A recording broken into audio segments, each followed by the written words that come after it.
every morning when I woke up, I had three primary considerations. Iran, and Iran, and Iran. Margin Scope presents. The problem with Iran is that the present government has been able to act with impunity since 1979.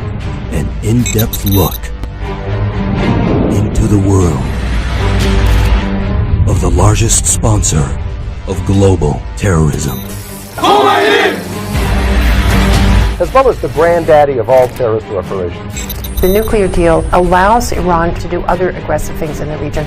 They've already started. The big question here is whether or not these ballistic missile tests violate that nuclear agreement. The only reason to manufacture intercontinental ballistic missiles is to attack us. Why has ISIS never attacked Iran? Well, who do you think is behind all this? Most Americans would be surprised that they have had cordial relations with ISIS. Who is the #1 threat to the security of the United States? Menace in disguise. Everybody should consider them their enemy.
Iran, because of the great leadership of the Shah, is an island of stability in one of the more troubled areas of the world.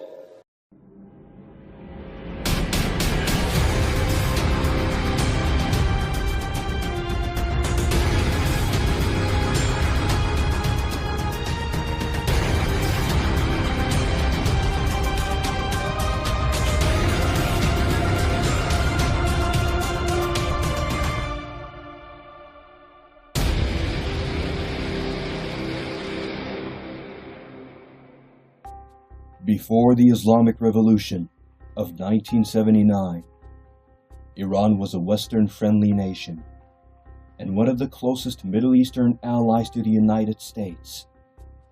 Now Iran regularly disperses anti-American sentiment amongst its people, especially from the Iranian regime itself, currently led by Iran's supreme leader, Ayatollah Ali Khamenei.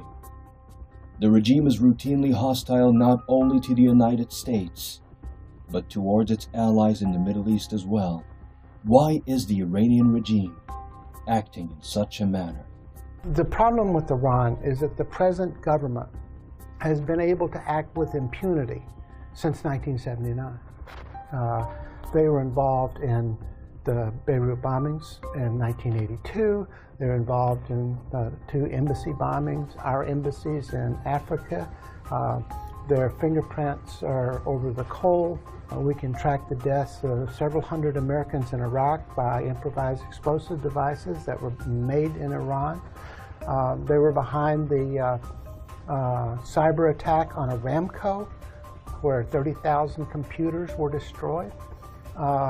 And they were behind the plot to assassinate the Saudi ambassador here in the United States. The complaint alleges that this conspiracy was conceived, was sponsored, and was directed from Iran, and constitutes a flagrant violation of U.S. and international law, including a convention that explicitly protects diplomats from being harmed.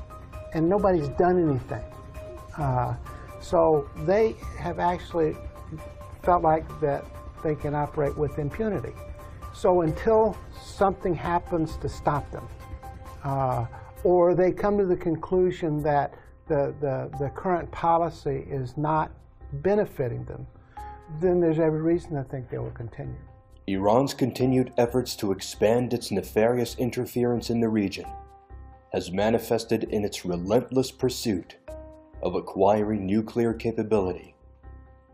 The Iranian regime claims that it wants to use this capability for peaceful purposes.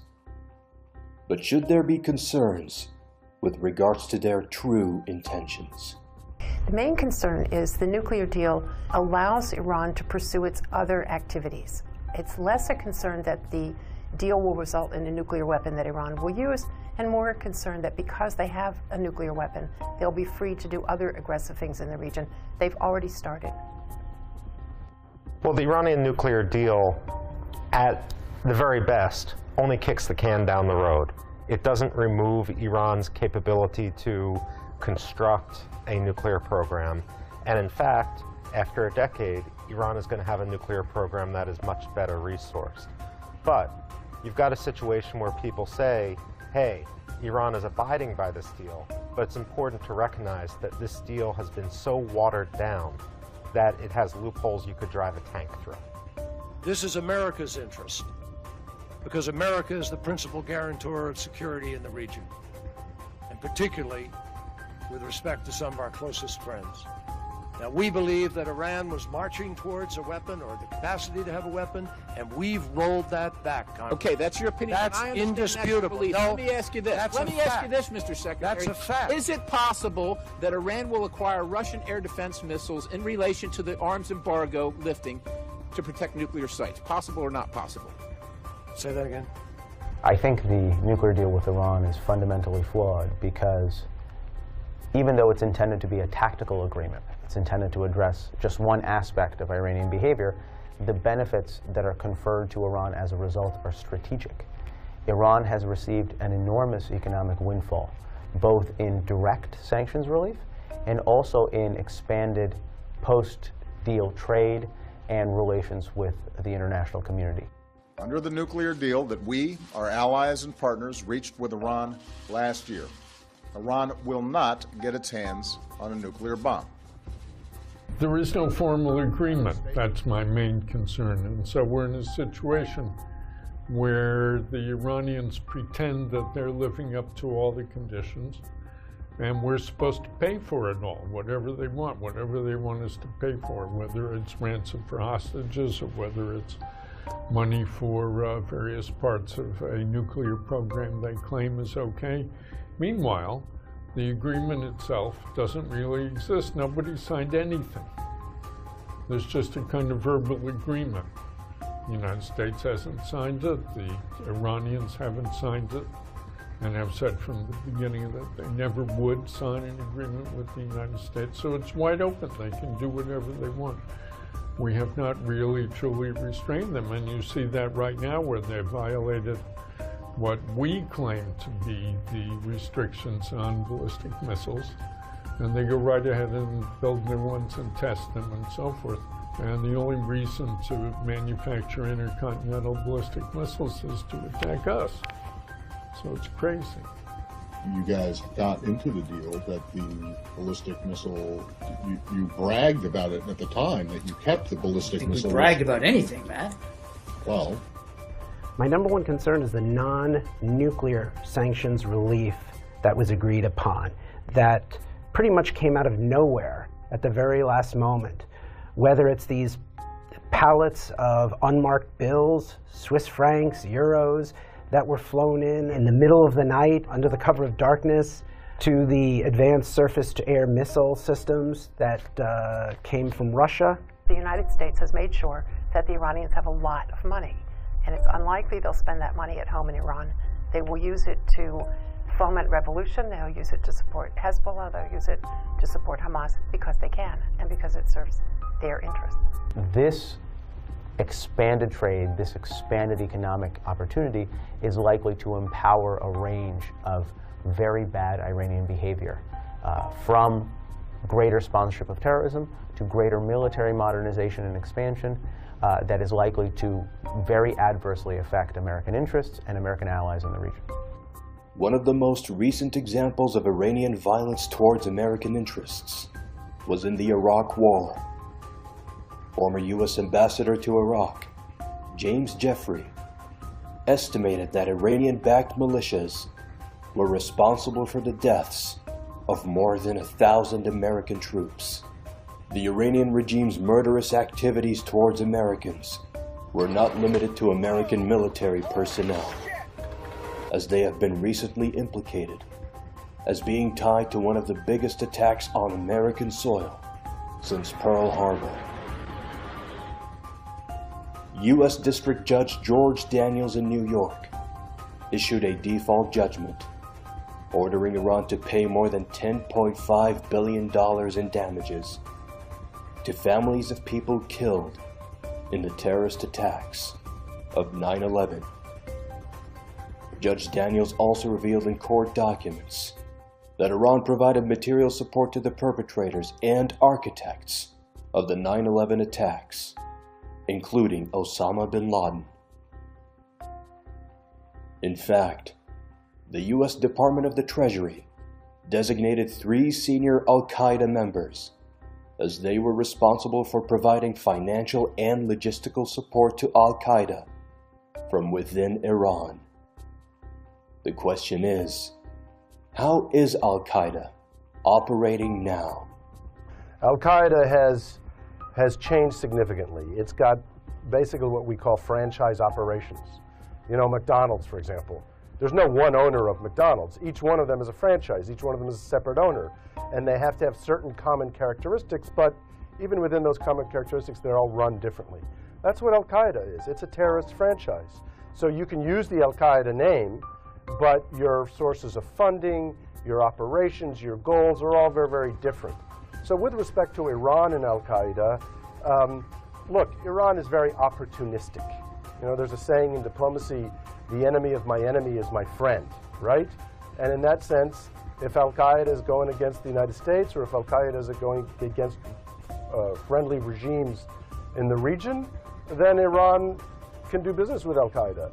Even though Iran has made it easier for al-Qaeda to conduct its terrorist operations, Iran's own brand of terrorism goes by another name. Hezbollah is the granddaddy of all terrorist operations or organizations, right? They've been in operation since 1986. They run Lebanon. They now are the major force on the ground in Syria. And they are bought and paid for by Tehran. So if you're gonna punish Tehran or take action against Iran for its support of terrorism, my question is, why not start with Hezbollah? Right? You don't need Al-Qaeda. You don't need to say, oh, Iran's supporting Al-Qaeda. They're in bed with terrorists. Of course they're in bed with terrorists. They've been in bed with terrorists. Hell, they've made lots of babies with these terrorists. So come on. The real danger really is not one group or another group. The danger is a government that uses the power and resources of a state to promote, support, coordinate, and use terrorist organizations as an instrument of national policy. That hasn't changed. It's not going to change. And as long as that is Iran's modus operandi, everybody should consider them their enemy. Well, Hezbollah is Iran. It's part of the regime. It's not as if there's a separate organization called Hezbollah and Iran supports it.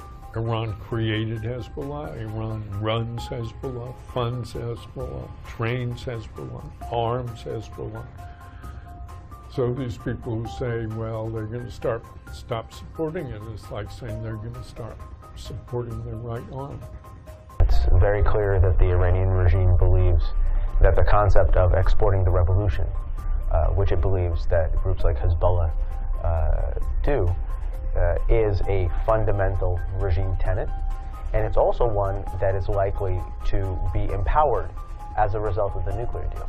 The more money Iran has, the more money it's likely to allocate to the exportation of the revolution through these groups. In addition to my job at the American Enterprise Institute, I work as a translator and analyst for the Open Source Center of the U.S. military. And so I regularly read the Iranian press, and especially the Iranian defense press. One of the issues that most concerns me is that the Iranians have now decided to equip their military with AK-103s, a new generation of Russian weaponry for urban warfare, and the Iranians have made very clear that they see the future of their military needs in terms of urban warfare, much as they're conducting in Iraq, in Syria, and in Yemen. This suggests that Iran is planning for future engagements, not for peace and stability in the region. So I'm very, very worried about the future of Iranian aggression and its desire to export revolution. Remember, I mean, when we talk about an ideological state, it's not just window dressing in Iran. Both in the Iranian constitution and in the founding statutes of the Islamic Revolutionary Guard Corps, it defines the purpose of the Islamic Republic as export of revolution. And when we listen to the rhetoric of Qasem Soleimani, the head of the Quds Force, as well as other senior Iranian officials, and not just the rhetoric, but the action as well, it seems fairly certain that Iran is going to take the windfall of money that they've received in the wake of the Joint Comprehensive Plan of Action and put it into the service of destabilizing not only Syria and Iraq, but also Yemen, Bahrain, and they have their sights on eastern Saudi Arabia as well. I think it's safe to say that whether you're looking to the north in Turkey and Azerbaijan, whether you're looking to the west and Israel, Egypt, Jordan, whether you're looking to the south, the Saudi kingdom and its neighbors, everyone in the region is less secure than they were 1 year ago. I think Iran has a long-standing interest in expanding its influence in the Gulf, particularly in what's called the Shiite Crescent that extends, including into Saudi territory. I think Iran has more capability to do that over the last couple of years and moving into the future than it has ever had before. And I think the way Iran will do it, we've already seen. The Iranian empowerment of Shiite forces seeking change in places like Bahrain, I think is a very good example of what we can expect in the future. Hezbollah and the Iranian Revolutionary Guard Corps have also expanded their terrorist operations into the Western Hemisphere. New questions about Islamic terrorists based in Venezuela. While he was alive, Chavez developed some deep ties with Iran, which has financed the terror group Hezbollah. I think that for decades we've seen that Iran was absolutely committed, and particularly the IRGC committed to pursuing terrorism as a part of its foreign policy tactics. And that concerns me a great deal, particularly here in the Western Hemisphere. 1992 and 94 bombings in Buenos Aires, apparently committed by Hezbollah, aided and abetted directly by diplomats assigned to Buenos Aires. And those people are now wanted by Interpol. There are red notices for some of the people involved in those attacks. So Iran's track record here, going back decades, is a very troubling one. And when we see them fishing in troubled waters here, making common cause with the most anti-American regimes in Latin America, right here in our neighborhood, sending Mohsen Rabbani, one of the people wanted for the 94 bombing, back here surreptitiously, clandestinely, to meet with contacts in Latin America to recruit, to radicalize. It's very, very troubling what they're trying to do. And also the search for uranium here, the use of the relationship with Venezuela to evade international sanctions, establishing financial institutions that Iran was then able to use to launder money and to evade detection as it was moving tens of billions of dollars through the international financial system. These are all signs that Iran's anti-American policy is intact, and its close relationship with Hezbollah operatives working in Latin America indicate that relationship represents a threat to U.S. interests. Iran has the challenge of dealing with its neighbors, and they have a decision to make. Either you invest a lot of money to make yourself more powerful than your neighbors, or you work to make your neighbors weaker. It's a relative power. So I believe that their policy has always been to destabilize other governments in the region so that they're weaker. So in relative terms, Iran is more powerful.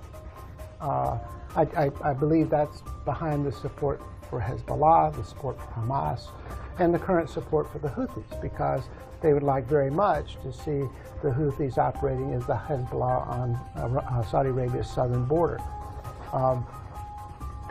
And for whatever reason, Iran feels insecure, and they have focused on a strategy of instability. I think it has less to do with religion, although that is a consideration, but more to do with the political relationship.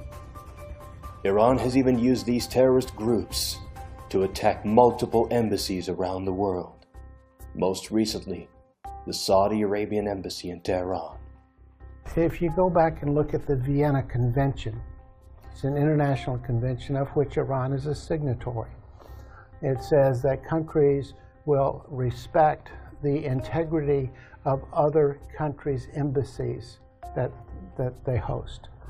So all of our embassies here in Washington, we have police and protection for the embassy and the employees there. Iran, on the other hand, has not followed that convention. The attack on our embassy in 1979, they also attacked the British embassy several years ago, and the Saudi embassy just this last year. So I actually agree with Saudi Arabia's decision to break diplomatic relations, because you cannot let this kind of behavior continue. Iran has even repeatedly taunted American troops in the Gulf. Most recently, Iranian forces captured 10 U.S. Navy soldiers, whom the Iranians alleged that they were trespassing into Iranian waters. I think the 2016 detention of U.S. sailors by the Iranian military, is part of a larger pattern of Iranian behavior. Consistently, over the last several years, Iran has done things in international waters, on Iraqi soil, in other places, to test the resolve of the United States and of our coalition partners in responding to Iranian provocations. I think the January detention was very much part of that pattern. It was an attempt to demonstrate to domestic audiences that Iran has the upper hand militarily over a hesitant West, and it was an attempt to demonstrate to international audiences that even though a nuclear deal had been concluded, Iran's potential and Iran's desire and willingness to act aggressively in the region hasn't changed. I think that the Iranians are determined to challenge the United States at every turn, to assert that it can deal with the United States in this kind of way, in a provocative way, that it can abuse the normal ways of dealing with other countries in order to send a signal that it can operate with impunity, that it can stand up to the United States, the great Satan, and that it will do that, even standing up to our military. It's a way not only of testing the president and his national security team about how far they'll go and how far they can be pushed, but it also then sends a signal that they repeat, not only at home but in the region, that the Iranians stand up to the Americans, and we don't have the will to respond in kind. So this kind of provocation, you certainly don't want it to lead to increased hostilities, but quite frankly, weakness is a provocation, particularly when you're dealing with a state like Iran. In addition to continued provocation of American forces in the region, Iran has recently used Houthi militias to attack U.S. destroyers off the coast of Yemen, including the USS Mason. Missiles have been fired at the American destroyer, the USS Mason. The suspects behind the brazen attacks? Militias backed by Iran. I think what we're seeing in Yemen is very much a proxy conflict, a conflict that, at least on the Shiite side, on the Houthi side, is fueled by Iranian support in the form of money, in the form of political backing, and also in the form of weaponry. And I think whether or not that attack was directed from Tehran, it certainly reflects the rising anti-American rhetoric that you see coming out of Tehran, that Iran's proxies, like the Houthis, are picking up on, that Iran is increasingly willing to challenge the Western presence in the Middle East. This is a very important way where these militants and the terrorists can score victories against the United States, or attempt to score these kinds of victories. And quite frankly, it's a provocation. If our president and if our military don't have the capacity and will to push back, to respond to these kinds of threats in a meaningful way. And sooner or later, this kind of weakness is going to cause very serious damage to our interests, to our personnel, to our allies. And so I think it really demands a reassessment on how we're dealing with Iran from the new president of the United States.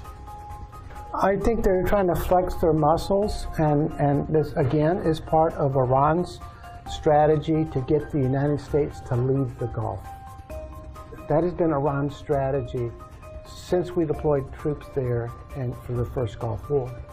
And the whole notion here is that they make the United States leave, then they will be able to act with impunity in the region and control the region. So for any act like the Houthis, assume Iran is behind it, and what they're trying to do is just make the United States leave. We're not going to. Hezbollah, Houthis, and other Iranian-backed militias are not the only terrorist organizations attempting to destabilize the region.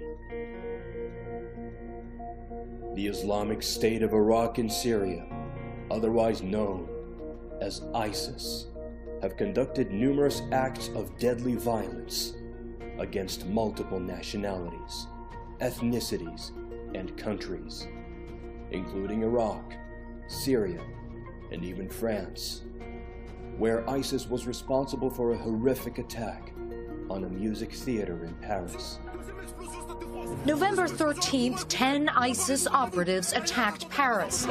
The question is, out of all the countries that the terrorist organization has attacked, why has ISIS never attacked Iran? Well, who do you think is behind all this? The Iranians have done a masterful job of exporting extremism, but they don't allow it at home. And if you look at Iran, it's not a homogeneous population. It's a Shia majority, but not exclusive.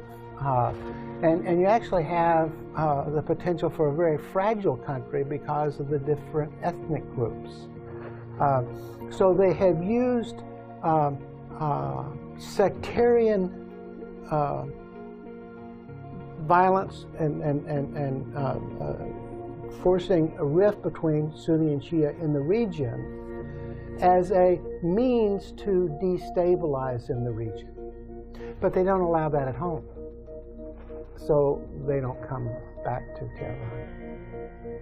The Iranian regime has hosted or has had cordial relations with many radical groups. I think many Americans would be surprised, most Americans would be surprised that they have had cordial relations with ISIS, that they have cooperated with Al-Qaeda, that they have been in cahoots with some of the most murderous individuals on the planet. And I believe it's difficult for Americans by and large, but even those in the Washington policy community, to look at this in a multifaceted way. We tend to look at things in a zero-sum approach. We tend to look at this as a binary choice. But as we've seen also in Syria, where the Assad regime has had tactical connections with ISIS and with some of the most radical Sunni terrorists, their goal is first and foremost to wipe out moderate rebels, and if that furthers the goal, they will have those connections. They are more than willing to have makeshift alliances with some of the most despicable Sunni extremists.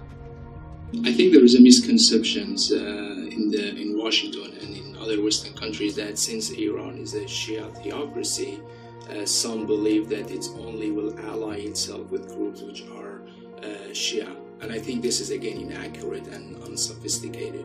Iran will ally itself with any group or any government with which it shares common interests. So that group can be a communist group, can be atheist group, or can be a radical Sunni group. This is why some believe that, some argue that Iran is not going to ally itself with ISIS because it's a Sunni group and Iran is a Shia group. But I think both groups have common interests in opposing the United States, opposing Israel, and that is why there are the WikiLeaks showed that Iran has harbored Al-Qaeda leader in Iran, and I think that's partially why Al-Qaeda has never attacked Iran or ISIS has never attacked Iran. So I think there is some kind of strategic, alliance between Iran and these radical group, because again they share a common interest of opposing the United States and Israel.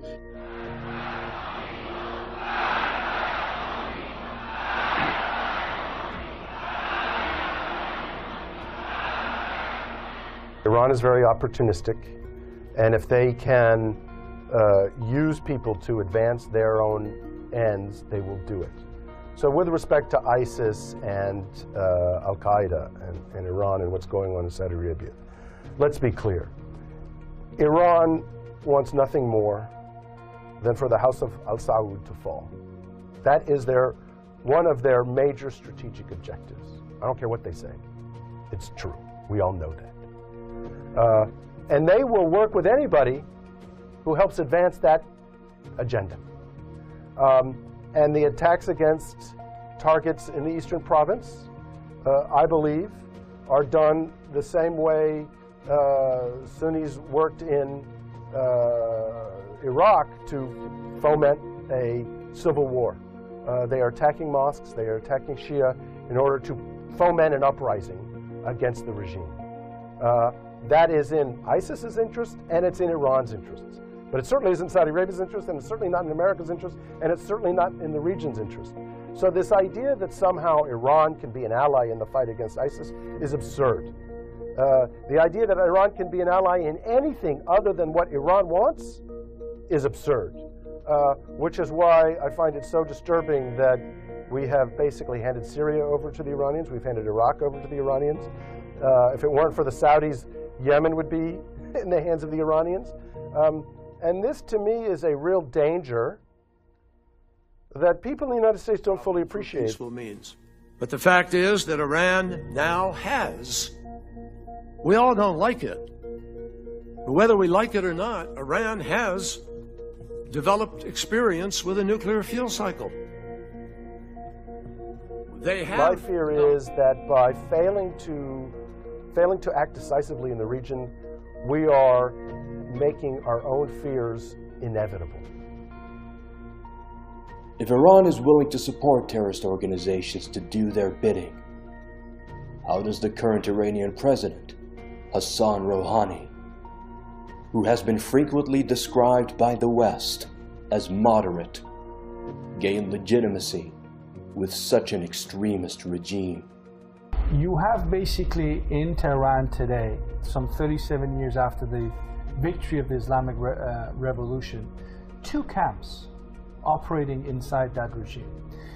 And what is imperative for us to understand, and frankly people don't pay enough attention to this, is that the visions of these two camps about the future of Iran are at times radically different from one another. So take President Hassan Rouhani.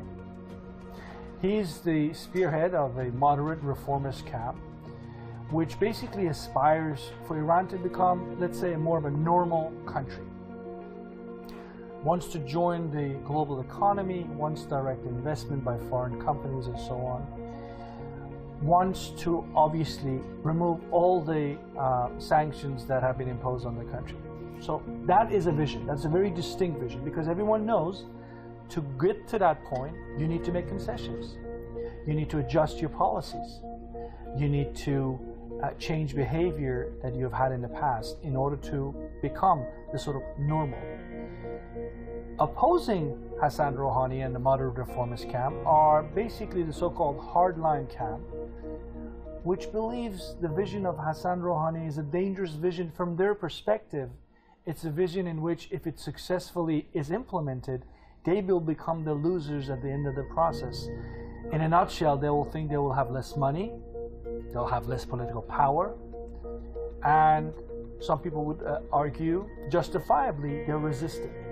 So they're saying, if Mr. Rouhani thinks that we're going to change our policies in the Iranian economy, for example, or if we're going to change what we're doing in Syria, well, think again, Mr. Rouhani, because that's what we do best.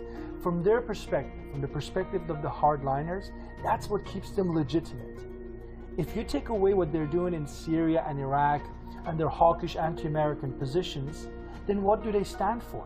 Because they can't create jobs, that much we know. What else can they do? How else are they going to, in this post-nuclear deal world, how are they going to justify themselves? And the only thing they've come up with so far is just to become more entrenched revolutionary in their rhetoric. And we see this almost on a weekly, monthly basis. The Navy of the Revolutionary Guards chasing American destroyers and so forth. The arrest of dual citizens. All these things are the same pattern. To say to the world that Hassan Rouhani is not the master of Iran. We're here too. And if you want to cut deals, political deals, economic deals, don't forget us. And when they arrest somebody in the airport leaving the country and Rouhani can't get that individual released, the point is made abundantly clear. Rouhani's powers are limited. And that, unfortunately, is the reality of the Islamic Republic, the duality of this country. It's not just one government, there's a government within the government or a government within the regime.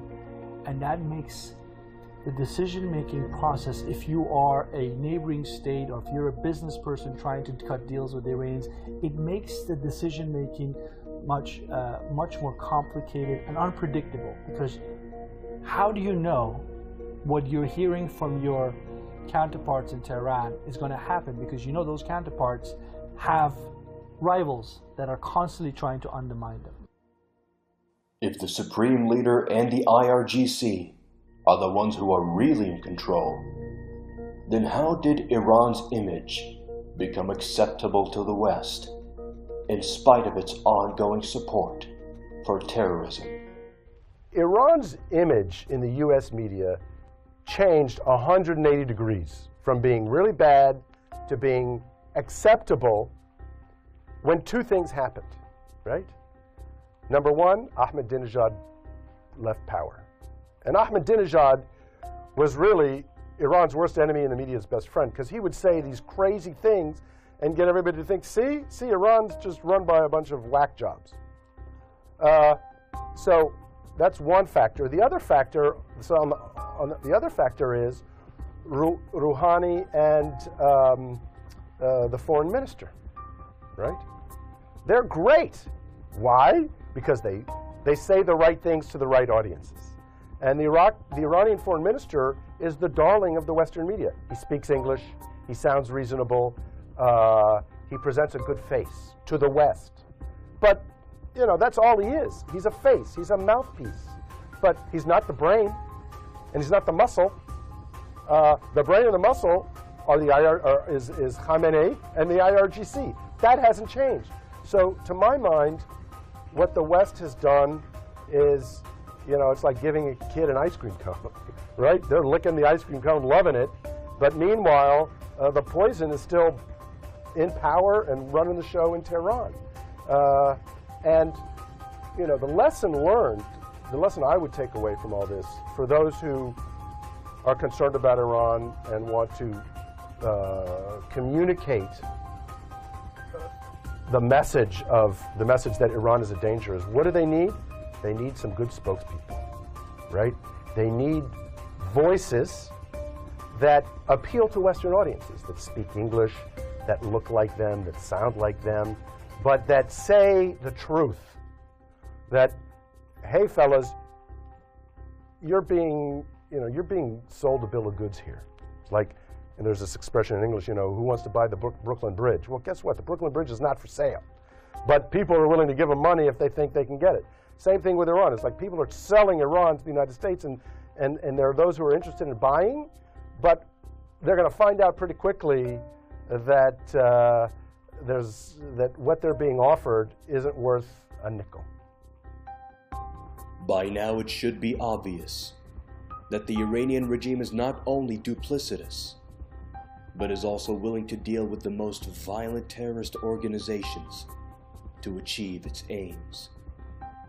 The question now is, how much of a threat does Iran represent to the United States?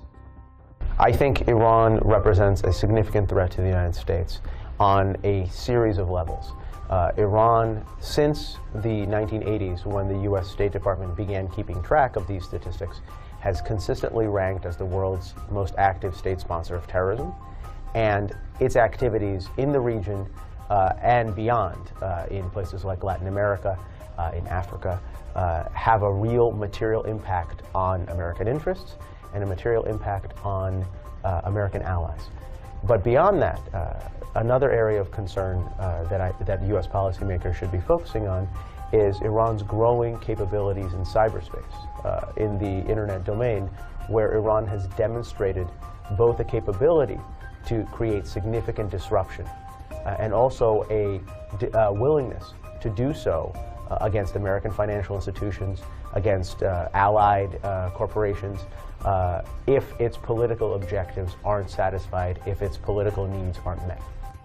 One of the essential challenges in foreign policy for the United States today is Iran's sort of relentless pursuit of nuclear weapons. There are some who say, look, they want to, have the capacity to develop nuclear technology and all of these things as a way to sort of demonstrate that they are a global power, but that actually obtaining nuclear weapons might not be their real objective. But that's a very dangerous proposition to test, and the concern of a lot of people here in the United States, across the political spectrum, quite frankly, Democrats and Republicans, is that the president let his guard down. That the agreement that he signed will put the Iranians within striking distance. It will make it less possible for the United States to monitor how close Iran gets to actually acquiring a weapon before it's too late.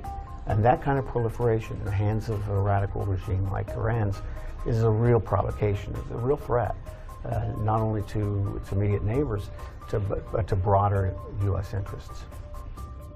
Well, it represents a fairly significant threat in the near term because, again, they're destabilizing the region and our allies. In the long term, unless Iran is integrated into the region again, we face the inevitable challenge of having to deal with their nuclear program again. That's in 14 years. So we have a near-term challenge of the threat to us and the region, but a longer-term threat, and this is the real problem with the nuclear issue, is proliferation in the region. Because if Iran acquires a nuclear weapon, I'm not predicting that Saudi Arabia will, but its population will demand it in order to have a deterrent protection. So now you get proliferation of nuclear weapons, and you've made the world that much unsafer. I'm an Iranian American, and here in Washington, I often hear the cliche that Arabs and Persians have been fighting one another for thousands of years, and that's just the way it is. Well, this is just plainly wrong. And if I look at the record of the Islamic Republic, you have to, in an honest assessment, admit to yourself that in 1979, it was Ayatollah Ruhollah Khomeini, the founder of the Islamic Republic, who threw the first stone in the direction of the Gulf Arab states. By calling them illegitimate, by asking oftentimes for their overthrow, and by promising to spread the revolution, and by being Shia-centric, becoming a sectarian entity in many ways, that Iran had never been before. Iran has been a Muslim country for 1400 years. Shia Islam was never at the heart of the policy-making process. But Khomeini changed that in 1979.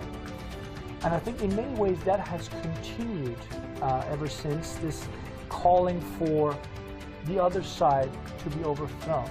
Now, when the other side reacts in fear and says, well, you're trying to intervene in my domestic affairs and I won't put up with it, the Iranian side gets upset, gets defensive, and in the process forgets that it has started this back and forth.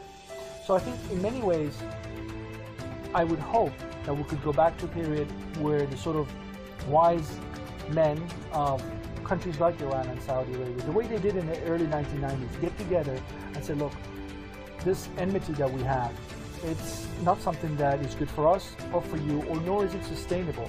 What can we do to reduce tensions? In the 1980s, like today, Iran and Saudi Arabia had cut diplomatic relations. But they came to a conclusion that was not good. They resumed diplomatic relations, and that was exactly what was needed then, and I think that's exactly what you need now. Now, there's a lot of bad blood out there.